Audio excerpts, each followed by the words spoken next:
Hi, everybody. I'm Miss Karen at Adams Memorial Library, and I'm here with our library friends, Rosie, Dandelion, Bryony, Diantha, and they are really excited about the stories that they picked out this week, and so am I, because they're all about flying. Not flying on an airplane, not flying like a bird, just, spontaneously starting to fly, because I always thought that would be a really great superpower to have. I think I'd like to fly and see what it's like to look down. I could fly over the library and go past the steeple on top, fly around Latrobe. Just think that would be fun to see life like the birds do. So the books that I have to share with you this week are all about flying. This first one is called Tar Beach, which was written and illustrated by Faith Ringgold. This one is The Tale of Hilda Louise, and this was written and illustrated by Olivier Dunrea. This one's called ABUELA, and it was written by Arthur Dorros, and the illustrations are by Elisa Kleven. And this last one is The Paper Princess. There she is, and this one was written and illustrated by Elisa Kleven. So let me tell you a little bit more about these books. Now, Tar Beach is what Cassie Louise calls the top of their apartment building. And lying on Tar Beach is how Cassie Louise realized she could fly over her city, which is New York City. She says she'll always remember when the stars fell down around me and lifted me up above the George Washington Bridge. I had been lying next to Bibi, the little brother. She told him to lie still on the quilt on top of Tar Beach. When she started to fly, her parents didn't notice.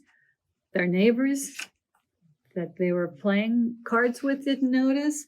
Only Bibi watched, but he stayed still, like Cassie Louise's big sister told him to. When she flew, but she loved sleeping on top of Tar Beach, too, on top of the roof here. You see why she calls it Tar Beach? Because it's all black on the top of the rooftop. But when she was up there, she could see the stars, she could see the building, and she could see the lights on the bridge. And the bridge was her prized possession. Because the bridge, the George Washington Bridge, opened the very day she was born, and her daddy had worked on the bridge. So now that she can fly, she flies over the bridge all the time. She would like to give that bridge to her father, because her father did lots of work on building the buildings, very tall buildings. They called him the cat because he was so good at being able to work way, way, way, way, way up high in the air and keeping his balance. But Cassie Louise's father wasn't allowed to join the union, which would have paid him better, because her grandfather wasn't in the union, then her father couldn't be in the union. So she thinks she's going to fly over these fancy buildings like the Union Building, and she's going to give them to her dad because he deserves them. And in the meantime, she's going to keep flying and flying. And so if you check this book out from the library, you can see what she sees. You can find out a little bit about why she flies, and you can see if she ever takes anybody with her when she flies.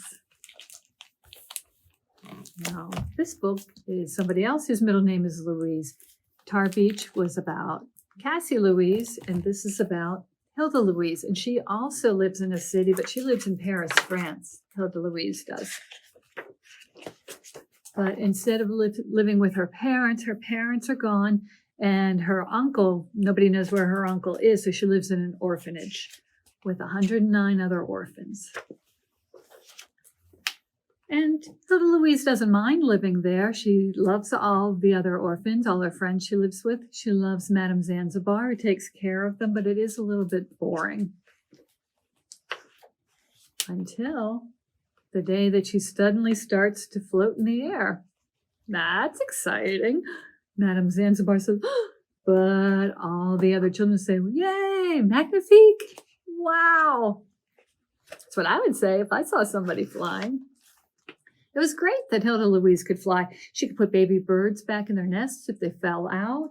She could get, if they got any toys stuck in the tree branches, she could get them down. And she could even wash the high windows by just floating in the air. So it was all good until the day that she was reading a book in the apple tree, and a big wind came and blew her away all over the city. Well, she decided, well, as long as she's flying up there, she might as well talk to people, ask them if they know where the orphanage is, see if she can make her way back. So you can see where all the places she flies. She goes up above the Cathedral of Notre Dame. She sees the Eiffel Tower in the distance, so you can see what she sees when she's flying and who she meets there. Abuela is another one that takes place in a city because I think a city would be a beautiful place to fly over. There would be a lot of stuff to look at. And Rosalba often travels the city with her grandmother, her abuela. They take the bus all over the city to see what they can see.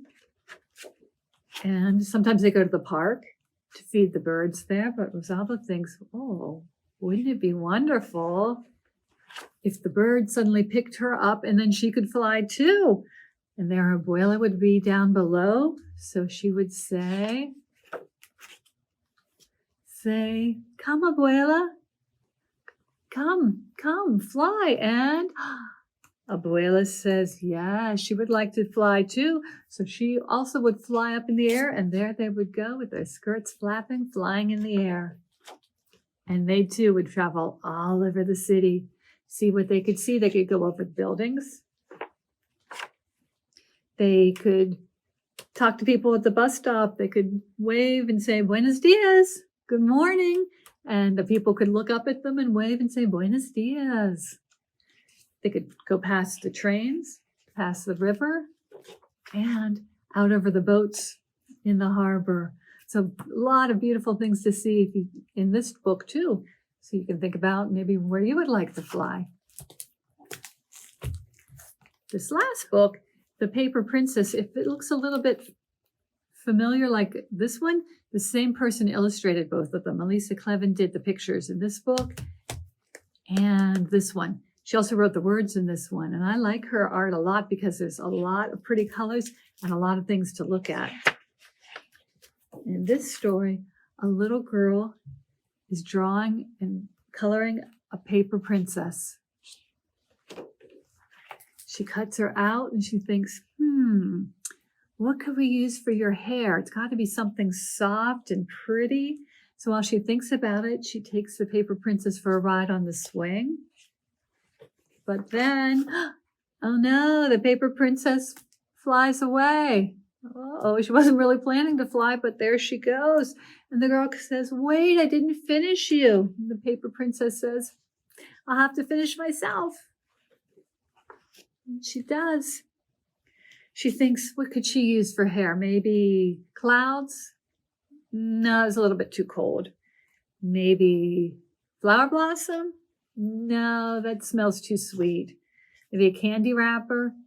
No, too crinkly. She flies until a boy riding the Ferris wheel catches her. She thinks, oh, good.